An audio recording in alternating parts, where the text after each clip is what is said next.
సిరిసిల్ల జిల్లా కేంద్రంలోని అయ్యప్ప దేవస్థానం నుండి అయ్యప్ప స్వాములు శబరిమలకు మహాపాదయాత్రగా బయలుదేరి విజయవంతంగా తిరిగి దేవస్థానానికి చేరుకున్న సందర్భంగా వారికి గురుస్వాములు పూలమాలలతో ఘనంగా స్వాగతం పలికారు. అక్కడికి చేరుకున్న అయ్యప్ప స్వాముల కుటుంబ సభ్యులు, భక్తులు వారి యొక్క ఆశీస్సులు తీసుకున్నారు. ఈ సందర్భంగా గురుస్వామి రాచా విద్యాసాగర్, పాదయాత్ర గురుస్వామి ప్రయాకర్ రావు ఇరువురు మాట్లాడుతూ సిరిసిల్ల మెట్పల్లి నుండి స్వాములు మహాపాదయాత్రగా బయలుదేరి నేటికి 51 రోజులు పూర్తి చేసుకుని క్షేమంగా ఆలయానికి చేరుకున్నారని అన్నారు. ఉదయం 8:30 గంటలకు శ్రీ వెంకటేశ్వర స్వామి దేవస్థానం నుండి స్వాముల ఊరేగింపు ఉంటుందని తెలిపారు.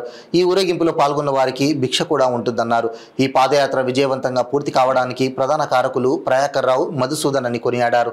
ఇలాంటి పాదయాత్రలు మరెన్నో దిగ్విజయంగా పూర్తి చేయాలని కోరారు.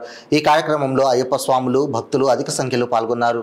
2024 రోజున ఇదే స్థానం నుండి మెట్పల్లి సిరిసిల్ల వాళ్ళు మహాపాదయాత్ర బయలుదేరారు.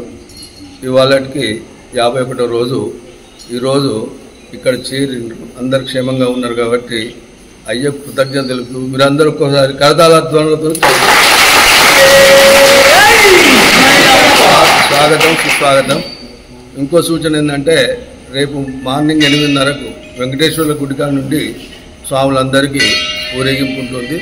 భిక్ష కూడా ఉంటుంది వాళ్ళ ఎంబడచ్చిన వాళ్ళందరికీ కూడా. అది కూడా ఒకటి చెప్తున్నా, మీరు ఎలాంటి మొహమాట పడకండి. ఇదొక టాస్కే, అది అంత ఈజీ కాదు, మనం చెప్పుకున్నంత ఈజీ కాదు.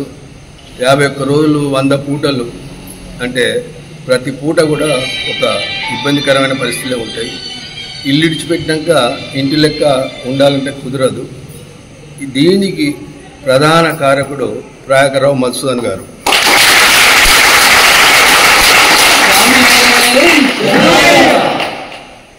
ఎప్పుడు కానీ గురుసా ఆశీస్సులతోనే అని చెప్తారు, కానీ ఏ యుద్ధంలో అయినా యోధులే ముంగటుంటారు, మిగతా వాళ్ళు ఎన్నుకుంటారు. మేము ఎన్నుకున్నాం కాబట్టి, అంతేకాని మొత్తం credit goes to ప్రయాకర్ Rao, Madhusudan.